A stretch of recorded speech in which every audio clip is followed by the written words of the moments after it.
Assalamualaikum warahmatullahi wabarakatuh. Selamat sejahtera. Salam reformasi, salam perjuangan, salam madani kepada rakan-rakan sahabat Taulan yang mendengar kita pada malam ini. Okey, saya baru cakap dekat TikTok tadi, saya kata, bang, ada seorang kata, bang, ceritakan pasal MOU tu, pembangkang menipu bang. Ya, saya kata bahawa saya dah dapat MOU itu. Siapa yang ada dekat, nanti kalau dekat TikTok, boleh tengok balik YouTube saya. Saya tunjukkan MOU tersebut yang dah didedahkan kepada umum. Okay? Dan saya diberikan eksklusif kepada eksklusif dokumen tersebut, dan saya akan tunjukkan kepada tuan-tuan dan puan-puan. Dan tuan-tuan dan puan-puan boleh nilai sendiri MOU tersebut. Saya akan tunjuk page by page. Tuan-tuan puan-puan boleh pause, baca satu-satu kalau nak. Kalau tak puas hati apa yang saya cakap. Malah tuan-tuan, saya dah letak MOU itu di dalam AI dan saya tanyakan soalan yang dibangkitkan oleh pembangkang, dan kita akan dengar pada malam ini apakah benar penipuan pembangkang berkenaan dengan MOU tersebut. Kita dengar. Yes, suara keren.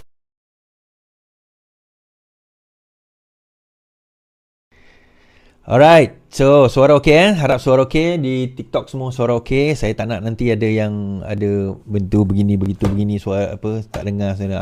Sekarang ni suara okey. Lucifer ni cakap suara saya pecah. Thank you Lucifer. Ada juga kegunaan Lucifer di muka bumi ni.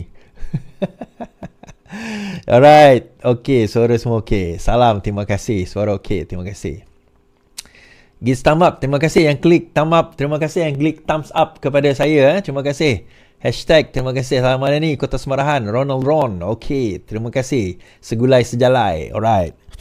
Okey. Hashtag sayang PMX. Sayang PMX. Tapi sebelum kita pergi kepada MOU, dan juga Hadi hari ini mengatakan bahawa kerajaan Madani ni munafiknya macam munafik zaman Rasulullah. Kita akan jawab juga siapa yang munafik sebenarnya, kan? Siapa yang munafik sebenarnya, yang bertopengkan agama, menunggang agama macam GISBH tu, kan? Kononnya beragama sebagainya, tapi rupanya ajaran sesat.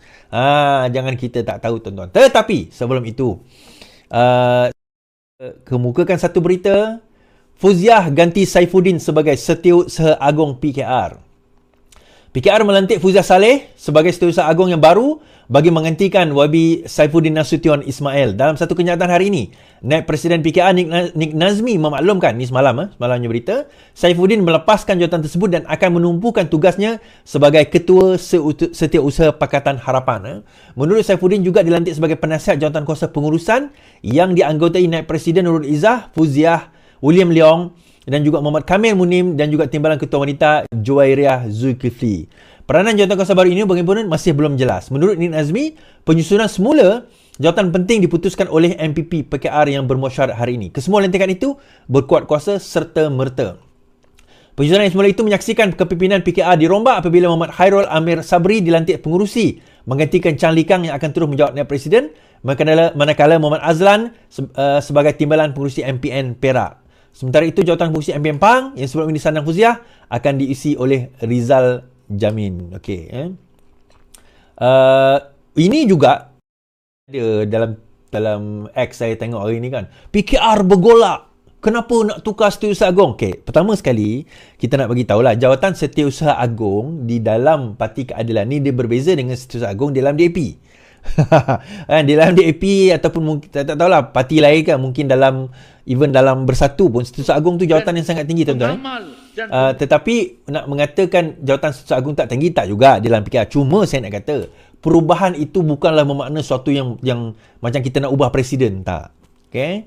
Cuma kita kata fokus sekarang ini, macam kita kata Datuk Seri Saifuddin, dia akan fokus kepada sebagai Setiausaha Pakatan Harapan yang lebih besar, dan ada satu lagi kepimpinan ataupun satu lagi badan yang ditubuhkan yang itu fokus sebenarnya kepada untuk saya tak boleh sebut kat sini lah sebab dalam berita pun dia tak nak sebut, jadi saya tak boleh nak sebut, kan. Jadi biarlah kepimpinan tersebut, dan dia akan fokus kepada beberapa perkara sebenarnya, kepada perkara-perkara yang lebih utama. Setiausaha Agung ni terutama dalam Parti Keadilan, dia banyak kepada office work, melihat kepada ranting, cabang, ahli pertukaran cabang dan sebagainya. So itu adalah kebanyakannya Setiausaha Agung yang mana dia lebih renyah dan teliti, dan bagi saya YB Fauziah antara yang terbaik untuk memegang jawatan tersebut. So alhamdulillah, terima saya ucapkan kepada YB Fauziah Saleh, dan insyaAllah kita doakan yang terbaik. Dan keluar berita Malaysia Kini, tapi dah diturunkan, tentang dikatakan bahawa satu sumber mengatakan pemilihan parti yang sepatutnya berlaku pada tahun hadapan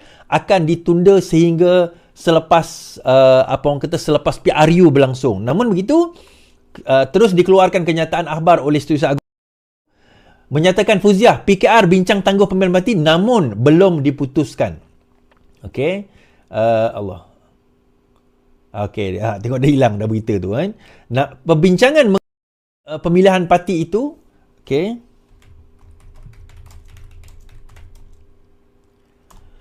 Sememangnya ada dibincangkan, namun begitu tidak ada keputusan daripada parti sama ada pemilihan parti itu akan berlangsung sebelum atau PRU. Okey, menurut Fauziah Saleh tiada keputusan tangguh pemilihan selepas PRU, kata Setiausaha Agung PKR. Setiausaha Agung PKR, Fauziah Saleh mengesahkan tiada keputusan dibuat parti untuk menangguhkan pemilihan selepas PRU. Menurutnya ada perbincangan dan pandangan dikemukakan dalam mesyuarat pimpinan pusat, tetapi tiada keputusan yang... Okey, kita tidak menafikan bahawa terdapat perbincangan dan juga terdapat satu usul mungkin juga pandangan daripada ahli majlis pimpinan tertinggi pimpinan pusat untuk menangguh pemilihan parti, namun begitu belum ada apa-apa keputusan. Jadi kepada ahli-ahli, relax. Memang ada berita mengatakan ditangguh sebelum PRU, ada yang kata selepas PRU, ada yang kata tahun depan, sebab tarikh tempoh tamatnya adalah tahun depan, tetapi parti mempunyai hak untuk extend 18 bulan lagi, iaitu lebih kurang sehingga 2026 hujung. Tetapi parti juga boleh menangguh sehingga selepas PRU, sebagaimana yang pernah berlaku kepada UMNO dalam PRU yang lepas, di mana walaupun setelah tamat tempoh 18 bulan, parti boleh memohon untuk menangguhkan sehingga selepas PRU, dan ia berlaku 6 bulan selepas PRU. So this is something that is not impossible to be done. Okay, dan itu yang berlaku sekarang ini. Baik, cerita GISBH ni menarik sedikit tuan-tuan. Kenapa? Sebab okey, ada tangkapan telah dibuat baru-baru ini. Ni GISBH, tangkapan telah dibuat. Ada yang telah didakwa, ada yang telah disoal siasat, dan dikatakan lebih puluhan kes liwat berlaku. Okey, di dalam rumah yang GISB. Bekas pengikut GISB akan dipanggil bantu siasat dakwaan sesat. Bekas pengikut GISB Holding akan dipanggil dalam masa terdekat bagi membantu jawatan khas untuk melengkapkan laporan berkaitan isu syarikat yang terpalit dengan dakwaan ajaran sesat itu. Menteri Jawatan Perdana Menteri Dato' Naim berkata bekas pengikut tersebut akan memberi maklumat berkaitan syarikat itu kepada jawatan khas yang ditubuhkan baru-baru ini bagi menjalankan siasatan dan kajian terperinci terhadap doktrin fahaman GISB. Nanti kita akan panggil untuk kita dapat maklumat yang sebenar. Ini adalah interview Global Ikhwan Service and Business Holding. Interview yang dibuat kepada Ikhwan Holding punya CEO, kalau tidak salah. Tuduhnya liwat dan sebagainya. Memang liwat tu ada satu dua, tapi kenapa dirangkumkan semua? Hasil daripada itu tak kata memperdagangkan manusia, mengeksploitasikan anak-anak. Okey, ini pengakuan daripada orang kata pimpinan tertinggi JSBH. Dia kata, tuan-tuan dengar sendiri tadi, liwat itu berlaku tapi cuma 1-2. Tuan-tuan, dia bukan kira 1-2. Satu itu sendiri pun dah cukup besar, tetapi kenapa tidak diambil tindakan? Baik, saya nak cerita. Ada yang tulis, dia kata, tengok zaman kerajaan Madani ini. Kerajaan Madani tengok macam-macam keluar. Ajaran sesat lah, begitulah, beginilah. Kerajaan Madani ni memang teruk, dia kata. Tak nampak ke bahawa kerajaan ni makin teruk sehingga banyak ajaran sesat berlaku dalam kerajaan ini. Contohnya GISB. Saya nak cerita, tuan-tuan. Okay. Tuan-tuan, tahukah tuan-tuan, kajian mengenai GISB ni, yang Puskas tu di dalam TikTok tu, telah melakukan kajian terhadap GISBH ini sejak tahun 2012. Okey, tahun 2012 kajian telah dibuat, bukan baru nak buat. kajian telah dihantar, laporan itu telah dihantar antaranya kepada pihak JAKIM. Okey, dan malah saya tak nak reveal benda ni tetapi ada laporan-laporan mengatakan JAKIM sendiri tahu cerita tersebut dan saya boleh dedahkan, bukan setakat didedahkan kepada pihak JAKIM, didedahkan juga kepada majlis-majlis agama negeri. Selangor, Negeri Sembilan, Perak, Kedah dan sebagainya. Majlis agama negeri ni saya sebut ni. Majlis agama negeri boleh deny kalau dia orang kata dia orang tak terima laporan ini. Dia orang dah bagi satu persatu, tetapi tidak ada satu pun yang ambil tindakan. Alasan dia kata kami tidak ada kuasa untuk nak ambil tindakan. Tak ada kuasa, dia kata. Siapa kata mereka nak kena ambil tindakan, tuan-tuan? Pihak polis boleh ambil tindakan. Dan benda ini 2012 dah didedahkan. Kajian 2012. Sampai saya nak cerita pada ada satu tempoh 2015, JAKIM dah tahu tentang benda ini. Tetapi tidak ada tindakan dibuat. 15 tu. 2015 dah ada dah. Tup-tup dia kata tak boleh, kita tak ada kuasa, tak tahu dan sebagainya. Apa yang dia orang buat tak akhir sekali. Sebab apa? Kan negeri Perlis ni dikatakan negeri Wahabi. Negeri Wahabi ni memang negeri takkan pandang benda macam ni. Last kali dia pergi dekat negeri Wahabi ni, tuan-tuan. Present pada Majlis Fatwa Perlis, tak sampai sebulan Dr. Mazhar dedahkan, Dr. Mazhar kena saman, tetapi tengok keadaan dia sekarang ni, tuan-tuan. Rupanya tak tahulah bab kata Dr. Mazhar, saya pun tak tahu, Allahualam. Mungkin ada orang ke, mungkin sebab ini ke, mungkin sebab ada orang dia kerja kat dalam tu ke, wallahualam. Kita tak boleh nak tuduh sebarang-barang. Tetapi pihak polis sendiri pun tak boleh ambil tindakan, melainkan ada tindakan. Kerajaan mana yang ambil tindakan, tuan-tuan? Ni, Kerajaan Madani ni ambil tindakan. Kerajaan Madani ni ambil tindakan, tuan-tuan.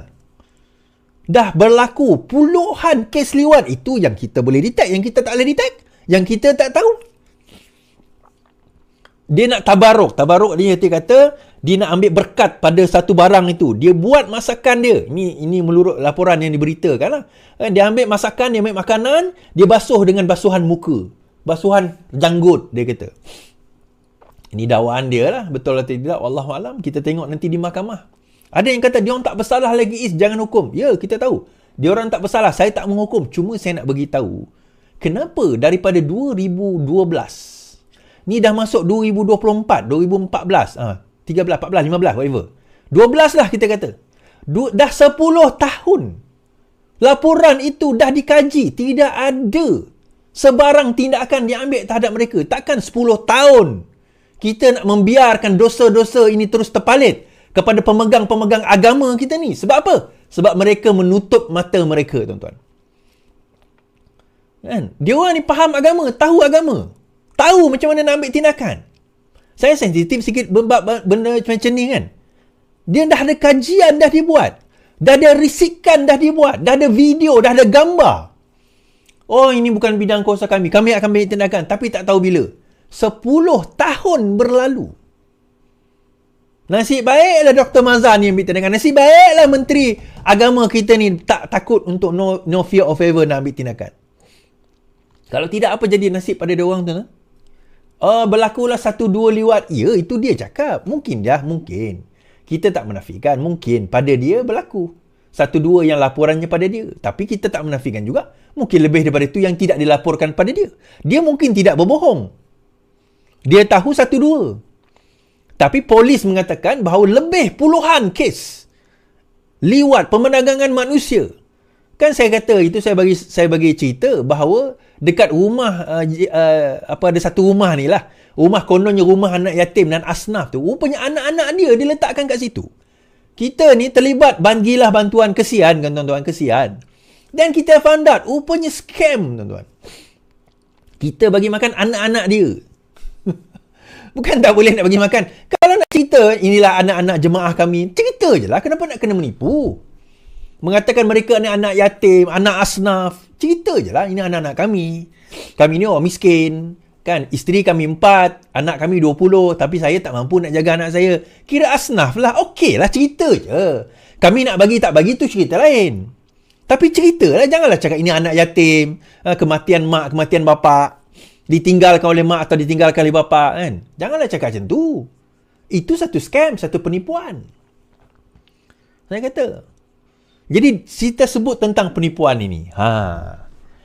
Bila kita sebut tentang penipuan ini, saya nak cerita tentang Hadi Awang ni sedikit sebelum kita cerita tentang MOU. Okay, kita cerita tentang MOU.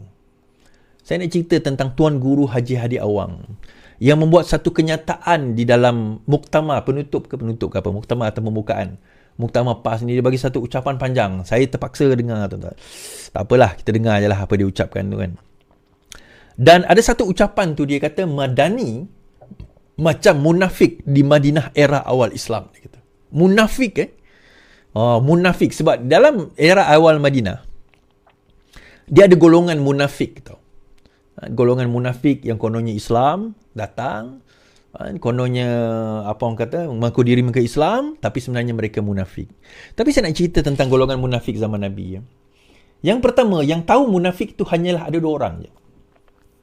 Ada 2 orang saja yang tahu siapa munafik di kalangan apa orang kata mereka yang berada di Madinah ni. Yang mana obvious tu memang obvious lah, yang menentang kan. Yang menentang obvious tu kita tahulah nama dia. Tetapi ada lain ramai yang sebenarnya hanya 2 orang yang tahu. Yang pertama Rasulullah SAW. Yang kedua seorang sahabat nama dia Huzaifah ibnu Yaman. Huzaifah ni dia menyimpan nama orang munafik. Dia menyimpan nama orang munafik. Sehingga pernah Umar Al-Khattab pernah datang pada Huzaifah. Zaifah. Ya apa dia? Aku nak tanya kau. Nama aku ada tak dalam senarai orang munafik ni? Huzaifah tengok dia.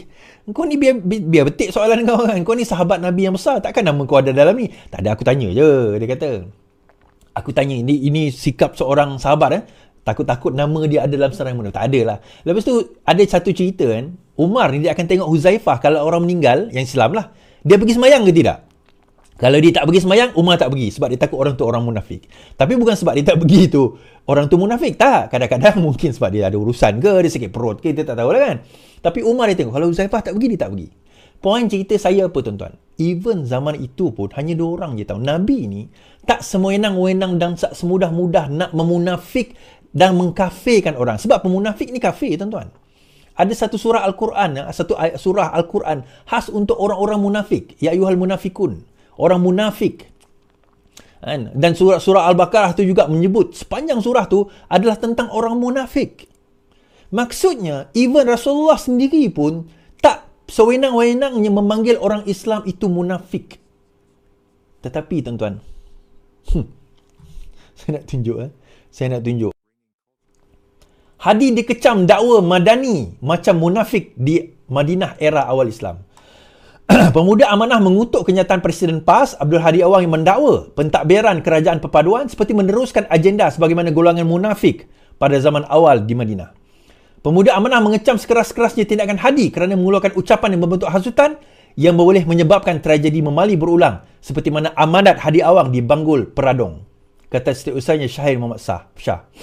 Pemuda Amanah juga menyeru sayap pemuda parti politik dalam Madani untuk membuat laporan polis berhubung dakwaan itu.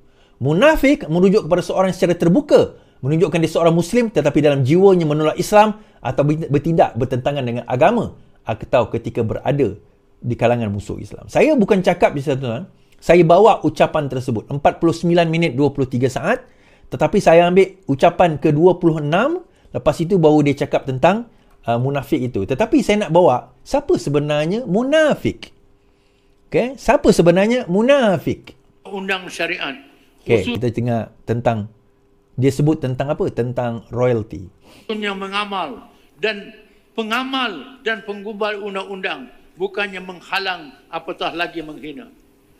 Cabaran kedua melalui sekatan ekonomi dan pentadbiran dengan cara merampas sumber negeri yang diperintah oleh PAS. Antaranya seperti membatalkan royalti petroleum Terengganu dan menafikan hak negeri Kelantan. Dia kata, okay, saya ulang. Dia kata, Tuan Guru, dia kata, sekatan ekonomi, inilah dia bukti munafiknya. Bagaimana yang berlaku pada zaman Rasulullah Madinah, bukti munafik. Bila melakukan sekatan ekonomi, iaitu membatalkan royalti. Minyak Kelantan dan juga Terengganu. Dia guna perkataan membatalkan royalti seolah-olah kerajaan Madani ini yang membatalkan royalti. Tuan-tuan, saya nak bawa satu berita yang bertulis, satu berita pada tahun 2021, tuan-tuan. Berita 2021 yang disebut oleh Menteri Keuangan pada waktu itu disahkan oleh Menteri Undang-Undang. Siapa Menteri Undang-Undang zaman tahun 2021? Menteri Undang-Undang daripada PAS sendiri. Mengatakan tiada royalti petroleum untuk Kelantan, hanya wang ehsan sahaja, Tengku Zafrul. Menteri Keuangan Tengku dan berita ini ada yang ingat ni, tengok dia pakai mask ni Berita ini bila, tuan-tuan? Bulan 11 2021. Bulan 11 2021. Okey. Menteri Keuangan Tengku Datuk Zafrul berkata Petronas tidak akan membuat bayaran royalti tunai kepada mana-mana negeri di Semenanjung termasuk Kelantan.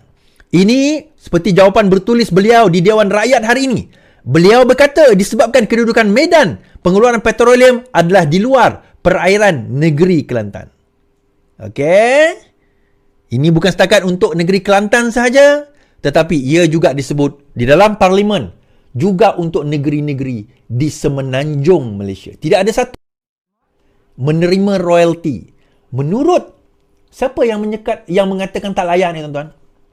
Adakah Datuk Seri Anwar Ibrahim mengatakan tak layak? Adakah Azalina Osman yang mengatakan tak layak? Adakah Datuk Seri Anwar Ibrahim sebagai Menteri Keuangan mengatakan tidak layak? Adakah dikatakan tidak layak pada zaman ini, tuan-tuan? Atau dikatakan tidak layak itu sebenarnya pada bulan 11 tahun 2021, di mana PAS adalah sebahagian dari kerajaan pada waktu itu. Dan mereka bersetuju. Menteri Undang-Undangnya daripada PAS. Dan mereka bersetuju mengatakan bahawa Kelantan, Terengganu dan negeri-negeri semenanjung Malaysia termasuk dan tertulis di dalam handset tidak layak mendapat royalti. Jadi mereka berhimpun baru-baru ini untuk apa? Soalan saya, siapa sebenarnya yang munafik? Bila masa mereka berkuasa, mereka buang perkataan tersebut. Mereka hilangkan perkataan tersebut. Mereka mengatakan tidak layak mendapat royalti dan sebagainya pada masa mereka berkuasa. Dan tidak ada siapa yang buat bising pada masa itu. Pimpinan PAS pun tidak ada masalah. Orang ini, orang itu pun tidak ada masalah. Semuanya tidak ada masalah pada waktu itu. Kerana apa? Kerana mereka berkuasa. Kerana mereka sedang memerintah pada waktu itu. Tak ada siapa yang menidakkan, menafikan apa yang disebut oleh Zafrul. Dan juga Menteri Undang-Undang pada waktu itu yang main, I remind you, siapa Menteri Undang-Undang pada waktu itu? Daripada mana, tuan-tuan? Daripada PAS. Jadi soalan saya, siapa yang munafik sebenarnya? Bila kau berkuasa, kau tarik semua hak. Bila kau tak berkuasa, kau tuduh kita yang ambil hak itu. Lepas tu kau tuduh kita pula munafik. Siapa yang munafik sebenarnya?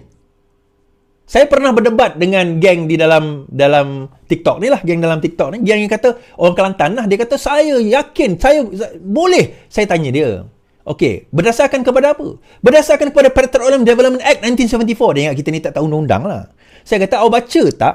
Dengan Petroleum Development Act tu, apa orang kata, Emergency Ordinance No. 7. Baca tak Akta Wilayah 2012? Dia kata baca. Apa keputusannya? Dia kata 3 nautical mile ke atas tidak layak. Berapa nautical mile minyak di Kelantan dan juga Terengganu? Dia kata tak tahu. Macam mana kamu dikatakan pejuang royalti paling tinggi, paling besar, paling hebat? Kamu tak tahu. Tahukah kamu, tahun 2021 PAS sendiri kata Kelantan, Terengganu tak layak dapat royalti. Dia kata saya tak kisah, saya tak setuju. Kamu tahu tak? Saya tanya. Saya tak kisah kamu setuju tak setuju. Dia kata saya tahu. Tapi dia orang dah sign agreement. Ya, agreement tu mengatakan Petroleum Development Act boleh memberi royalti kepada mana-mana negeri yang dijumpai minyak 3 nautical mile ke bawah. Contoh Sabah dan Sarawak. That's why Sabah Sarawak dapat royalti. Sebab minyak mereka 3 nautical mile ke bawah pun ada, 3 nautical mile ke atas pun ada. Yang atas tu tak dapat royalti. Tapi yang kat bawah ni dapat. Kelantan, Terengganu tak ada. Pahang tak ada. Kedah tak ada. Kedah memang tak ada lah. Sebab itu je. Undang-undangnya sebegitu dan mereka dah sign agreement setuju. Itu undang-undangnya. Dan disahkan sendiri oleh kabinet. Pada zaman bila? Bukan zaman Madani, tuan-tuan. Allah Maha Besar. Allah is great.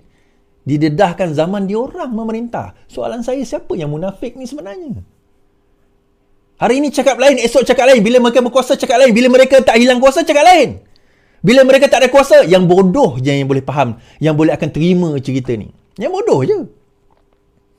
Oh, Allahu Akbar, Allahu Akbar. Kita menentang orang yang menentang Islam sekarang ni. Ini yang kita layak. Kan? Saya nak... di sini dia sebut tentang munafik. Sehinggalah menghalang kemenangan melalui demokrasi yang sah dan menafikan peruntukan bagi pembangkang. Semua ini seakan-akan meneruskan Menafikan peruntukan bagi pembangkang. Masa kamu jadi kerajaan, kamu pun menafikan peruntukan untuk pembangkang. Sehingga kena sign MOU. Dah lupa ke? agenda sebagaimana golongan munafik pada zaman awal Islam. Dia kata. Okay, saya ulang. Dari semua tu tadi, menafikan MOU, tak bagi royalty, itulah apa? Sebagaimana siapa? Sebagaimana golongan munafik pada zaman awal Islam. Sebagaimana golongan munafik pada zaman awal Islam dahulu. Saya akan buat satu video khas untuk react benda ni. Dia panjang. Kan dia ada cerita ruwai bid'ah sebagainya. Cuma saya nak tanyalah siapa yang ruwai bid'ah? Siapa yang tak pandai mentadbir?